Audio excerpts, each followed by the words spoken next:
juicios.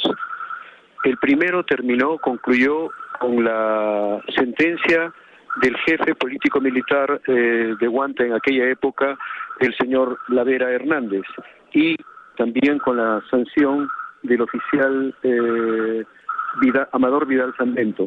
Ambos oficiales fueron condenados a 15 y 17 años por el asesinato del periodista Hugo Bustíos. Claro, sin embargo, encontraron una serie de indicios y de elementos que dispuso este tribunal que prosiguiese esta investigación para encontrar quiénes eran los autores materiales de este hecho. Entonces se abre lo que se conoce como el proceso Bustíos II. En ese proceso Bustíos II estaba como acusado el señor Urresti Helera, y luego de que el fiscal concluya su investigación pasó a la calidad de procesado. ¿Por qué? Porque el fiscal considera que él es autor, junto con un suboficial de nombre Johnny Zapata, de apodo Centurión, ¿no?, que ambos son responsables directos del asesinato del periodista Bustíos. ¿Cuáles son las pruebas que ustedes tienen y en todo caso los testigos que han podido reunir para que puedan llegar a esta conclusión? Esos son elementos reservados del proceso, pero puedo señalar que precisamente lo que se ha dicho en la conferencia es que estas pruebas vienen precisamente de oficiales, de altos oficiales y otros del ejército peruano que los indican. Primero, que es un oficial que estuvo en la base de Castropampa en aquella época. Segundo, que fue responsable del S2, es decir, responsable de inteligencia. Tercero, que fue responsable del operativo que causó la muerte del periodista Hugo Bustíos. Eso queda esclarecido y por eso es que el fiscal lo señala, y entonces de esa manera ya él se convierte en procesado. Ese proceso ha llegado a Lima, ¿no?, y está próximo a abrirse, digamos, en lo que se denomina la fase del juicio oral. Señor Pablo Rojas, durante la conferencia la señora Margarita Patiño, viuda de este periodista, comentó que en el momento en que su esposo fue atacado por estos militares, que fue ametrallado, hubo un campesino que vio todo este suceso y que fue él quien se acercó donde la mujer, donde la señora Patiño, para comentarle que había sido Daniel Urresti, el actual ministro del Interior, quien había asesinado a su esposo. ¿Qué ha pasado con este testigo? Ese testigo fue años después asesinado. Y mucho después se dijo que había sido asesinado por Sendero, otros dijeron que los militares, eso no esclarecido, pero fue asesinado. Es verdad, este campesino de apellido Ortiz Serna fue el primero que avisó, que vio los hechos, vio cómo emboscaron, cómo dispararon y cómo colocaron una granada en el cuerpo del periodista Bustíos.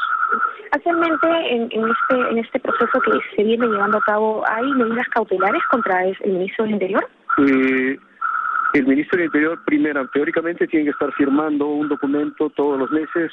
En segundo lugar, no puede salir del país. Y en tercer lugar, hay medidas que se han dado sobre sus bienes que no sabemos en este momento si se han hecho efectivas o no. Bien, muchas gracias por estas respuestas. Entonces, Renato, eran las palabras del presidente de la Coordinadora Nacional de Derechos Humanos, el señor Pablo Rojas, luego de que ha culminado en la sede de esta institución la conferencia de prensa oficiada pues por la parte digamos relacionada, la parte civil a el asesinado periodista Hugo Bustíos el 24 de noviembre de 1968. Contigo retornamos estudios, Fernando. Gracias, Andrea Chávarri. Desde el INSE, bueno, hacia el inicio de la central decíamos que esta es una denuncia grave, no solamente es grave, sino muy delicada. Han sido 2 juicios, el segundo juicio Bustíos II involucra al actual ministro del Interior como posible autor material de este asesinato. ¿En la cabeza de quién del gobierno puede haber caído la idea de confiarle la seguridad a una persona que está presuntamente vinculada con el asesinato a un periodista, a un ciudadano, a un peruano? Es una contradicción enorme. Vamos a ver si en las próximas horas el propio ministro puede salir a decir algo, porque es urgente una versión suya, una posición respecto a este tema. Hay testimonios de oficiales de alta gradación, hay un proceso en camino, y escucharon ustedes al vocero de la Coordinadora Nacional de Derechos Humanos señalar que pasó el señor Urresti de implicado a procesado por la calidad de los testimonios que lo estaban involucrando, no como autor intelectual, no como autor político, sino como supuesto autor material de este asesinato. Terrible denuncia, vamos a ver sí se aclara. Vamos a seguir con la información. El tema polémico de los últimos días tiene como personaje a Benedicto Jiménez. Él regresó hoy a la sede de la IRINCRI luego de permanecer por más de 1 hora en la Sala Penal Nacional. Junto a él también fue llevado el otro de los implicados, Jorge Cortés Martínez, acusado de los presuntos delitos de lavado de activos y asociación ilícita para delinquir. Más temprano, hasta la sede de la IRINCRI llegó Jorge Trigoso, quien se identificó con la prensa como amigo de Benedicto Jiménez. No quiso brindar declaraciones ni confirmar si es abogado o no del ex coronel de la policía.